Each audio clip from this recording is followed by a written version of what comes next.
Some of gymnastics' biggest stars offered scathing testimony Wednesday to the Senate Judiciary Committee about the FBI's failure to stop serial sexual abuser, USA Gymnastics doctor Larry Nassar. Lawyers say in the time between when the FBI was first told of Nassar's crimes and his 2016 arrest, Nassar abused another 120 people. FBI Director Christopher Wray apologized to the gymnasts in the Senate hearing. Last week, the FBI fired an agent involved in the investigation into Nassar. Both the gymnasts and senators on the Judiciary Committee called out Justice Department leadership for failing to appear at Wednesday's hearing. Attorney General Merrick Garland is expected to testify next month. This is the testimony of Simone Biles, the four-time Olympic gold medalist who is widely considered to be the greatest gymnast of all time. Over the course of my gymnastics career, I have won 25 World Championship medals and 7 Olympic medals for Team USA. That record means so much to me, and I am proud of my representation of this nation through gymnastics. I am also a survivor of sexual abuse, and I believe without a doubt that the circumstances that led to my abuse and allowed it to continue are directly the result of the fact that the organizations created by Congress to oversee and protect me as an athlete, USA Gymnastics and the United States Olympic and Paralympic Committee failed to do their jobs. Nelson Mandela once said, there can be no keener revelation of a society's soul than the way in which it treats its children. It is the power of that statement that compels and empowers me to be here in front of you today. I don't want another young gymnast, Olympic athlete, or any individual to experience the horror that I and hundreds of others have endured before, during, and continuing to this day in the wake of the Larry Nassar abuse. To be clear, take your time. To be clear, I blame Larry Nassar, and I also blame an entire system that enabled and perpetrated his abuse. USA Gymnastics and the United States Olympic and Paralympic Committee knew that I was abused by their official team doctor long before I was ever made aware of their knowledge. In May of 2015, Rhonda Fayen, the former head of USA Gymnastics women's program, was told by my friend and teammate, Maggie Nichols, that she suspected I, too, was a victim.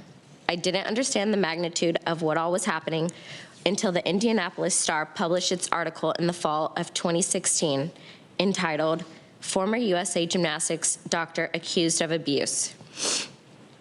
Yet while I was a member of the 2016 U.S. Olympic team, neither USAG, USOPC, nor the FBI ever contacted me or my parents. While others had been informed and investigations were ongoing, I had been left to wonder why I was not told until after the Rio Games. This is the largest case of sexual abuse in the history of American sport. And although there has been a fully independent investigation of the FBI's handling of the case, neither USAG nor USOPC have ever been made the subject of the same level of scrutiny. These are the entities entrusted with the protection of our sport and our athletes, and yet it feels like questions of responsibility and organizational failures remain unanswered. As you pursue the answers to those questions, I ask that your work be guided by the same question that Rachael Denhollander and many others have asked. How much is a little girl worth? I sit before you today to raise my voice so that no little girl must endure what I, the athletes at this table, and the countless others who needlessly suffered under Nassar's guise of medical treatment, which we continue to endure today.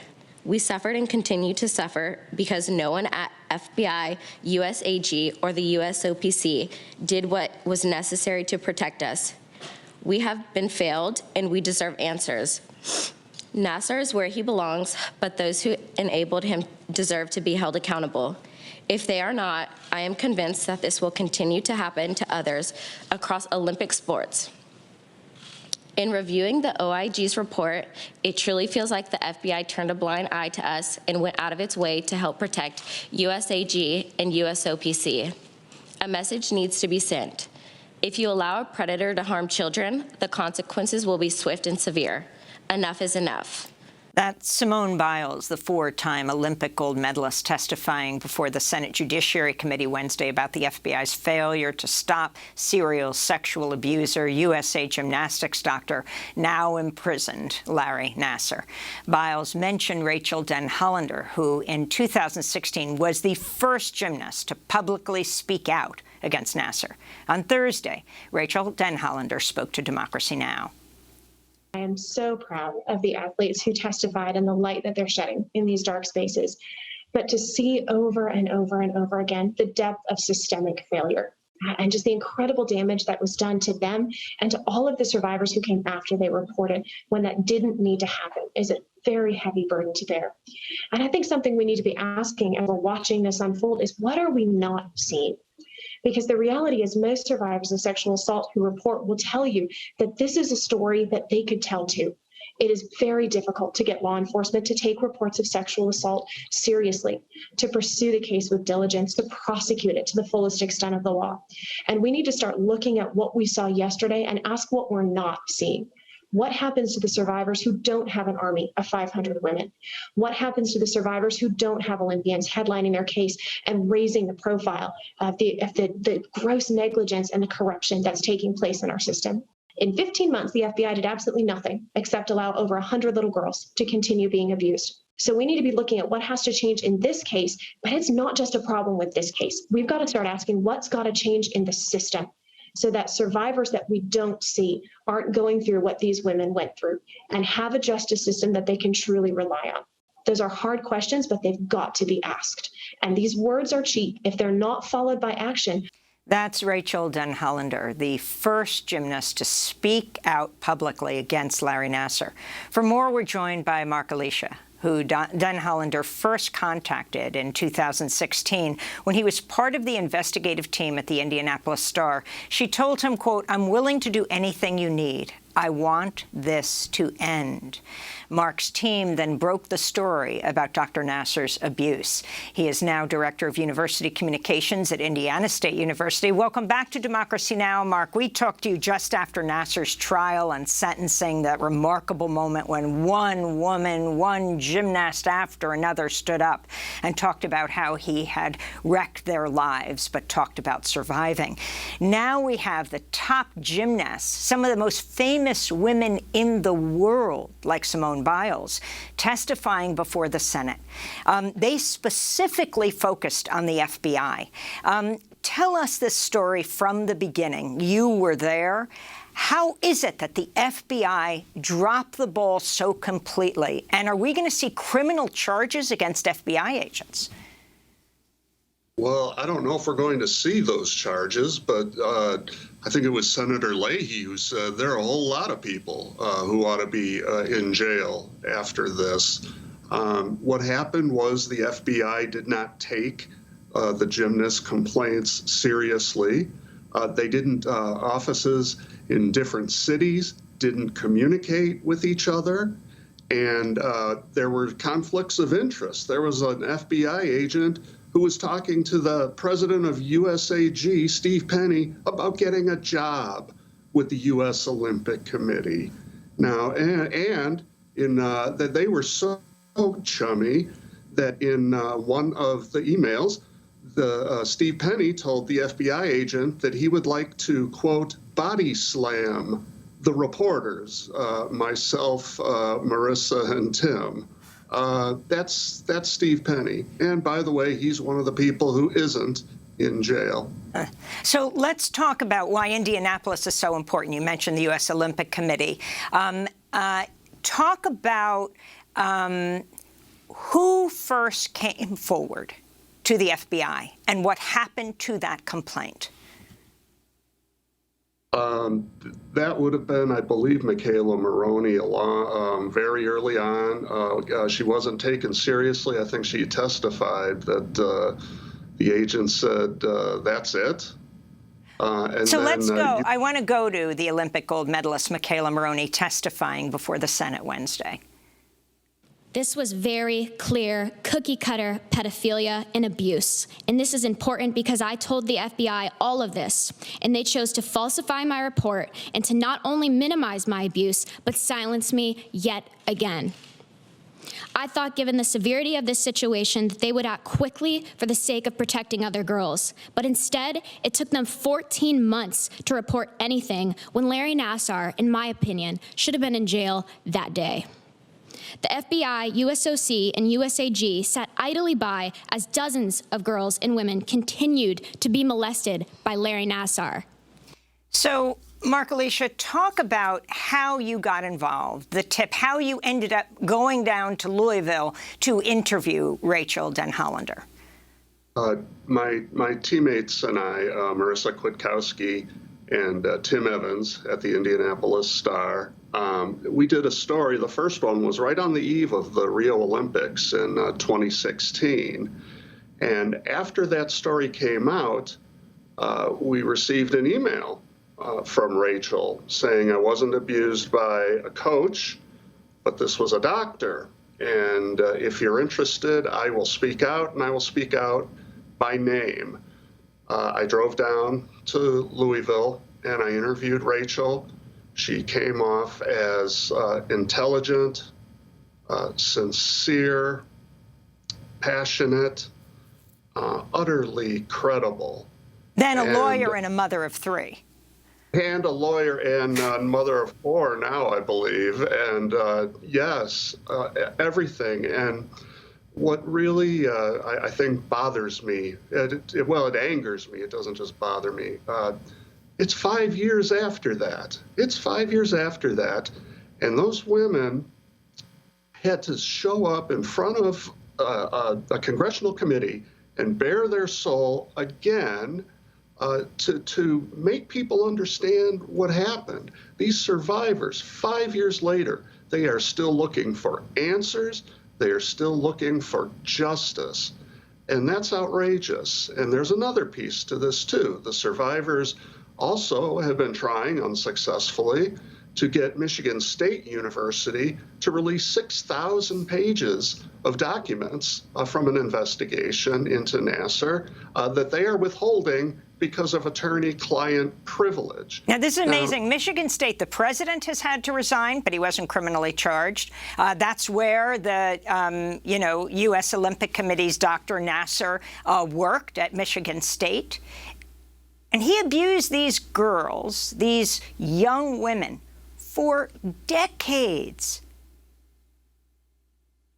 Right, and it's also important to understand that for about maybe 10 or 15 years earlier, adults or gymnasts had come forward, 2 adults, to complain about Nassar, but it always went nowhere. And that included one situation with a law enforcement department. It included a Michigan State coach, a gymnastics coach.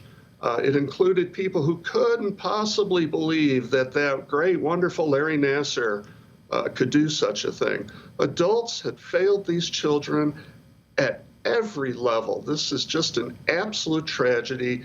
And again, it is outrageous that 5 years later, it's still going on with so many unanswered questions and so many people who are responsible for allowing Nassar to continue going without being held accountable. I want to go to the 3-time Olympic gold medal gymnast, 2-time Olympic team captain Ali Raisman testifying before the Senate Judiciary Committee Wednesday. It is unrealistic to think we can grasp the full extent of culpability without understanding how and why USAG and USOPC chose to ignore abuse for decades, and why the interplay among these 3 organizations led the FBI to willingly disregard our reports of abuse. Without knowing who knew what when, we cannot identify all enablers or determine whether they are still in positions of power. We just can't fix a problem we don't understand. And we can't understand the problem unless and until we have all of the facts. If we don't do all we can to get these facts, the problems we are here to address will persist, and we are deluding ourselves if we think other children can be spared the institutionalized tolerance and normalization of abuse that I and so many others had to endure. That is three-time Olympic gold medal gymnast, two-time Olympic team captain Ali Raisman, who has really been the forceful leader of this movement to bring Nassar down. But not only him, because as Simone Biles says, the whole system is broken. But interestingly, the Attorney General, Merrick Garland, did not appear, though the head of the Justice Department was asked to appear before the Senate Judiciary Committee. Apparently, he's going to appear in October. Christopher Wray did, the head of the FBI, and apologized, though he said he wasn't there at the time. He said it was abhorrent what had taken place. What do you make of this, Mark? Well, I feel so badly for the survivors. I believe it was Ali Raisman who said it's going to take her months just to get over the experience of testifying before the committee, but I'm sure she felt she had a duty to do that. And I would hope that the people at the very top of our judicial system will recognize their duty to these women who have represented our country so well on an international stage.